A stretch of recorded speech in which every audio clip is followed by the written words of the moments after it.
ఇప్పుడు రాజకీయం మొత్తం పవిత్రమైన తిరుమల లడ్డూ చుట్టూనే తిరుగుతోంది. 2024వ సంవత్సరం సీఎం చంద్రబాబు తన ఎన్డీఏ నేతల సమావేశంలో మాట్లాడుతూ తిరుమల శ్రీవారి లడ్డూలో జంతు కొవ్వు కలిసిందని చెప్పుకొచ్చారు. ఆయన మాట్లాడిన మాటలు ఇండియా మొత్తాన్ని షేక్ చేసింది.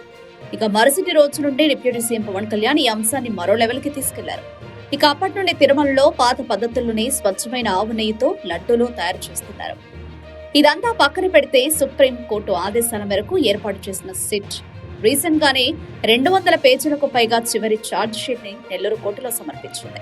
ఈ ఛార్జ్ షీట్ లో తిరుమల లడ్డూ విషయంలో కల్తీ జరగలేదని తీర్పునిచ్చింది. అసలు స్వచ్ఛమైన నెయ్యిని వాళ్లు వాడారని నివేదికలో స్పష్టంగా వివరించింది. అంతేకాకుండా 10% కంటే తక్కువ జంతు కొవ్వు ఉండే అవకాశం ఉందని, కానీ అది మా వద్ద ఉన్న పరికరాలతో డిటెక్ట్ చేయలేమని చెప్పుకొచ్చింది.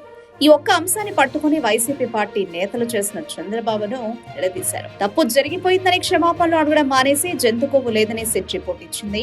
పవన్ కళ్యాణ్ చంద్రబాబు హిందువులకు క్షమాపణలు చెప్పాలంటూ జగన్ దగ్గర నుండి క్రింది స్థాయి నాయకుల వరకు అందరూ మీడియా ముందుకొచ్చి మాట్లాడారు.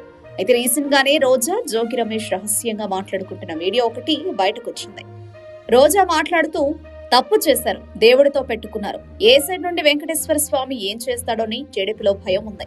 పైకి గంభీరంగా మాట్లాడుతున్నారు, కానీ లోపల చాలా భయం ఉంది అని జోగి రమేష్ తో రోజా అంటున్నారు.